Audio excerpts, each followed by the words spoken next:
Thank you for joining us for a quick guide to gluten-free handling sponsored by Udi's Gluten-Free Foods. Nearly 25 million Americans are eating gluten-free, and the number's on the rise. For those affected by celiac disease or gluten intolerance, it's important to understand that cross-contamination can negatively affect their health and therefore their experience at your restaurant. So we wanted to show you 3 simple steps to protect the health and safety of those individuals eating gluten-free for medical reason, not just choice. We now introduce gluten-free expert and author, Chef Rob Landolfi, with gluten-free handling tips.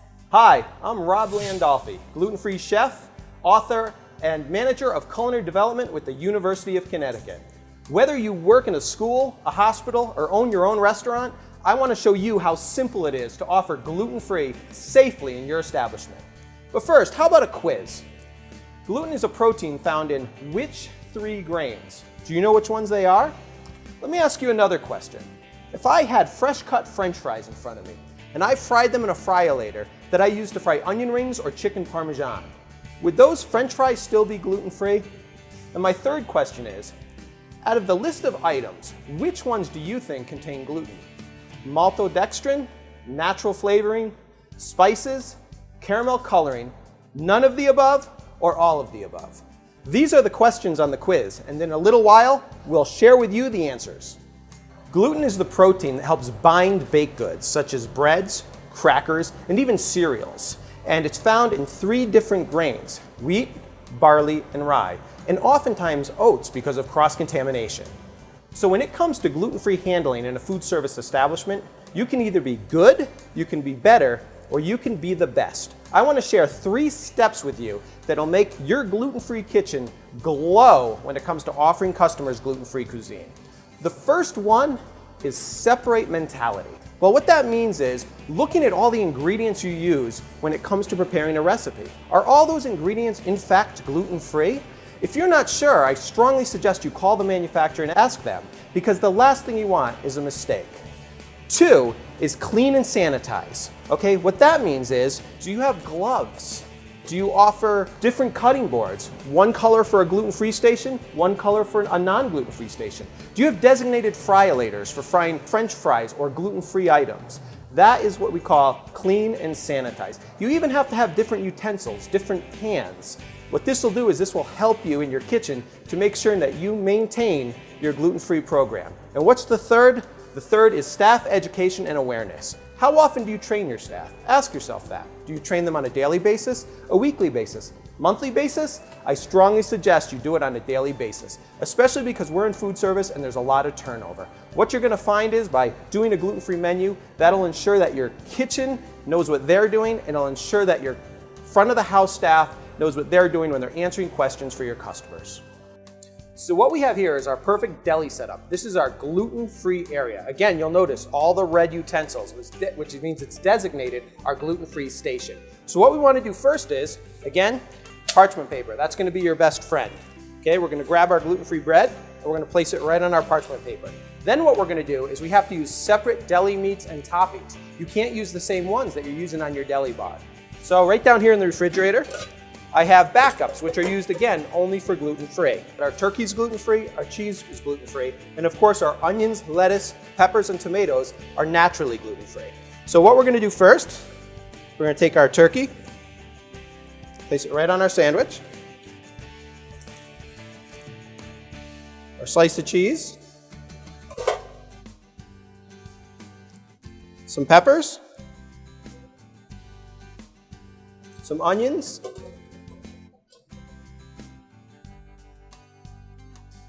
tomatoes,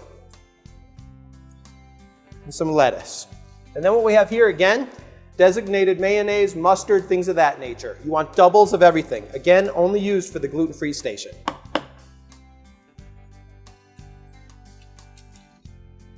We're going to place that right on top. Grab my red-handled knife, which is used for gluten-free.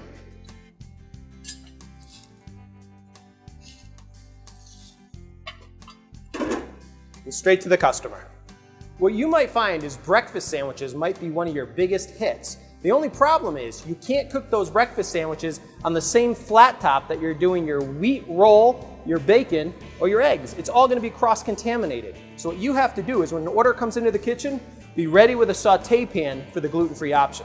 So what I'm doing here is I'm just spraying it with a little bit of food release. And I'm just going to crack my eggs right in.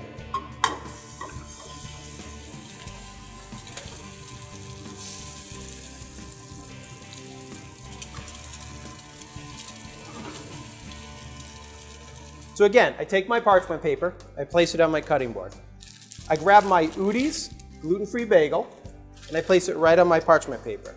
Remember, if you're toasting the bagel, make sure you use a separate toaster that wasn't used for any wheat-based products.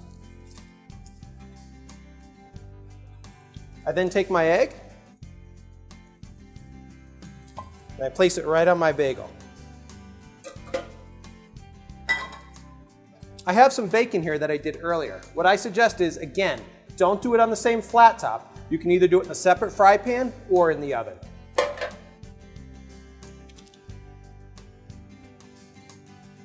We'll place our bacon on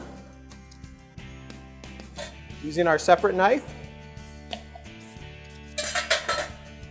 and putting it on a different shaped plate.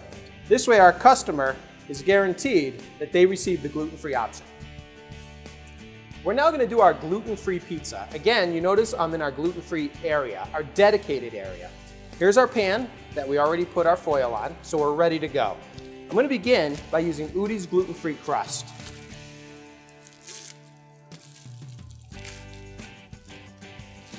I'm going to place the crust right on our pan. Then I want to grab our ingredients. Again, gluten-free sauce. I'll explain that in a second. Cheese, which we're using dairy-free for those who have dairy allergies, or if you wanted to, you could also offer mozzarella, which is a dairy option. And what we want to do is we want to begin with our sauce. What's very important though is we don't want to use the sauce that's used for regular pizzas. And the reason we don't want to is because as soon as the ladle goes in and it spreads on the pizza, we have cross-contamination. So again, labeled with a big GF for gluten-free. And again, we're using a dairy-free cheese, and we have the ingredients here. So if any of our customers have any questions, we're able to answer it competently. What we're going to do is we're going to begin with a little bit of sauce. You just want to spread that right on your crust. Then we're going to go with some sausage. And again, we made sure by reading the labels that our sausage was in fact gluten-free. Onions,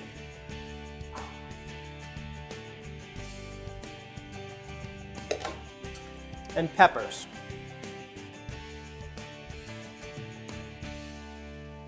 Now again, remember, what's very important is that all the ingredients that I'm using right here remain in the gluten-free dedicated area. Then what we're going to do is we're going to take a little bit of cheese. And we're ready to go to the oven. When cooking pizzas, in the perfect world, it's ideal to do it in a separate oven. But I completely understand that in some establishments, you're not going to have that separate oven. So it's okay to do it in your ordinary pizza oven. But remember, make sure you use the foil underneath the pizza to avoid cross-contamination. So here's our gluten-free, dairy-free pizza. Now remember, again, red-handled, dedicated gluten-free pizza slicer. So what we want to do is we want to do it right on the pizza pan. Go right through, rotate it, go right through. And remember what I said. Again, make sure you use a different color or a different shaped plate for your gluten-free customers. And we're just going to place that right on the plate.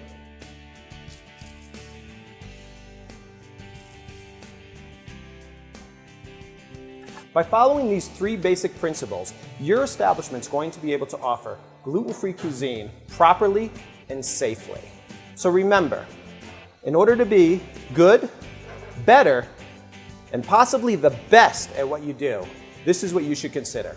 How about a gluten-free menu? Build that gluten-free menu and ensure that, again, you're using gluten-free ingredients. How about looking at some of your other menu options? How many menu options are already naturally gluten-free?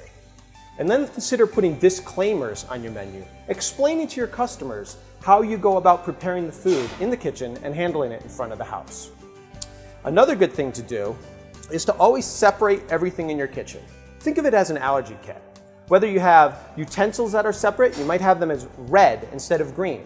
So you know if you grab a red knife, a red utensil, those are your gluten-free utensils. You might have gluten-free fryers, again, designated, marked, written, these are gluten-free fryers. Your microwaves, your toasters. You must make sure that, again, your staff in the back of the house is trained enough to know that only those can be used for gluten-free cuisine.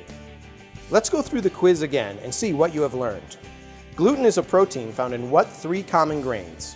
Answer, wheat, barley, and rye. True or false? Fresh-cut French fries are naturally gluten-free. Frying them in the same fryer does not affect the gluten content. This is false. And which of the following ingredients could possibly contain gluten? Maltodextrin, natural flavorings, spices, caramel coloring, none of the above, or all of the above? The answer is all of the above. Udi's and I want to thank you for taking the time to learn these valuable lessons when it comes to offering gluten-free cuisine safely and properly. You're opening yourself up to a whole new clientele, a whole nother world. And you want to know something? It's the right thing to do. And I have faith that you are going to be the best at what you do. Thank you very much.